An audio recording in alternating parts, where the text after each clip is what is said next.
जय श्री हरि। स्वागत है आपका सनातन ही सत्य 56 पर। आज हम बात करेंगे एक अत्यंत पुण्यदायी और मोक्षदायक व्रत की, वरुथनी एकादशी। यह एकादशी विशेष रूप से पापों से मुक्ति दिलाने वाली, दुर्भाग्य को सौभाग्य में बदलने वाली और भगवान श्री विष्णु की कृपा प्राप्त करने वाली मानी जाती है। आइए जानते हैं इस एकादशी का महत्व, व्रत की विधि और इससे जुड़ी दिव्य कथा। धर्मराज युधिष्ठिर बोले कि हे भगवान, मैं आपको नमस्कार करता हूँ। आपने चैत्र मास के शुक्ल पक्ष की एकादशी अर्थात कामदा एकादशी के बारे में विस्तार पूर्वक बतलाया। अब आप कृपा करके वैशाख कृष्ण एकादशी का क्या नाम है तथा उसकी विधि एवं महात्म्य क्या है, यह बतलाने की कृपा करें। भगवान श्री कृष्ण ने कहा, हे राजेश्वर, वैशाख मास के कृष्ण पक्ष की एकादशी को वरुथनी एकादशी के नाम से जाना जाता है। यह सौभाग्य देने वाली, सब पापों को नष्ट करने वाली तथा अंत में मोक्ष देने वाली है। इसका महात्म्य एवं कथा मैं तुम्हें सुनाता हूँ।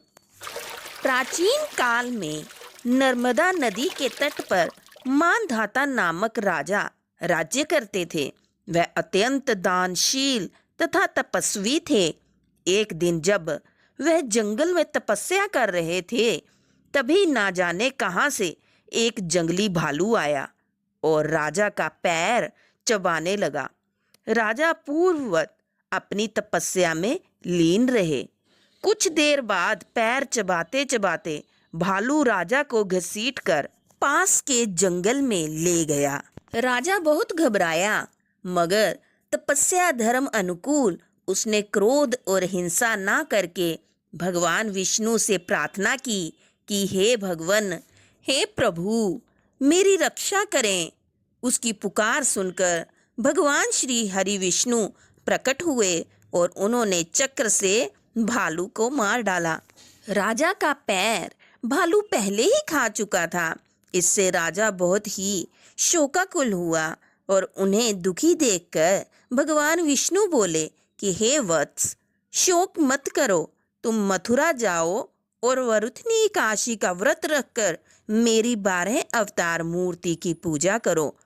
उसके प्रभाव से तुम पुनः सुदृढ़ अंगों वाले हो जाओगे। इस भालू ने जो तुम्हें काटा है, यह तुम्हारे पूर्व जन्म का अपराध था। भगवान की आज्ञा मानकर राजा मानधाता ने मथुरा जाकर श्रद्धा पूर्वक वरुथनी एकादशी का व्रत किया। इसके प्रभाव से राजा शीघ्र ही पुनः सुंदर और संपूर्ण अंगों वाला हो गया। इसी एकादशी के प्रभाव से राजा मानधाता स्वर्ग गए। जो भी व्यक्ति भय से पीड़ित है, उसे वरुथनी एकादशी का व्रत रखकर भगवान विष्णु के 12 अवतार का स्मरण करना चाहिए। गंगा जल मिश्रित जल से स्नान कर व्रत का संकल्प करना चाहिए और काम क्रोध झूठ का त्याग करें। धूप दीप पुष्प चंदन तुलसी दल से भगवान का पूजन करें। एकादशी व्रत की कथा का श्रवण करें। दिन में एक बार फलाहार करें और द्वादशी में ब्राह्मणों को भोजन करा फिर स्वयं भोजन करें। इस व्रत को करने से समस्त पापों का नाश और समस्त भय का नाश हो मोक्ष मिलता है।